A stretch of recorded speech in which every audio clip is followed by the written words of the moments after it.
আসো subscribe, শোনা, একটা সেলফি তুলি। দরজা খুলো, দরজা খুলো। কে আসলো? হায় আল্লাহ, মুনিয়ার মা চলে এসেছে। হায় মুনিয়া, ঘরে আয়। দাঁড়াও দাঁড়াও, এখানে দাঁড়াও, তোমাকে আজকে একটা সারপ্রাইজ দেবো, চোখ বন্ধ করে। আপনি কে? তুমি চুপ থাকো। এই তো আজকে আমি তোকে ফুরে এখানে মেরে ফেলবো। কি ব্যাপার, চারিদিকে এত আগুন কেন? কেউ বাঁচাও আমাকে, কে আছো বাঁচাও। মা, মা তোমার কি হয়েছে? মা তোমার গায়ে এত আগুন কেন? হ্যালো ডাক্তার সাহেব, আমার মা আগুনে পুড়ে গেছে, আমার মাকে বাঁচাতে হবে।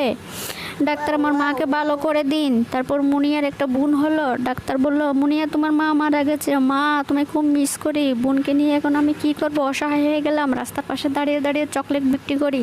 আমাকে লেখাপড়া করতে হবে, অনেক বড় হতে হবে। আমি অনেক বড় হব, একদিন পুলিশ হব। আজকে আমার পুলিশের এক্সাম, আজকে ফাইনাল এক্সাম। আমি পরীক্ষা দিয়ে পুলিশে পাস্ট হব। আমি পুলিশ হয়ে গেলাম। এবার আমি আমার বাবা মায়ের প্রতিশোধ নিব। আমি যাই, বাবাকে ধরে নিয়ে আসি। মা, আই মিস ইউ, তোমায় খুব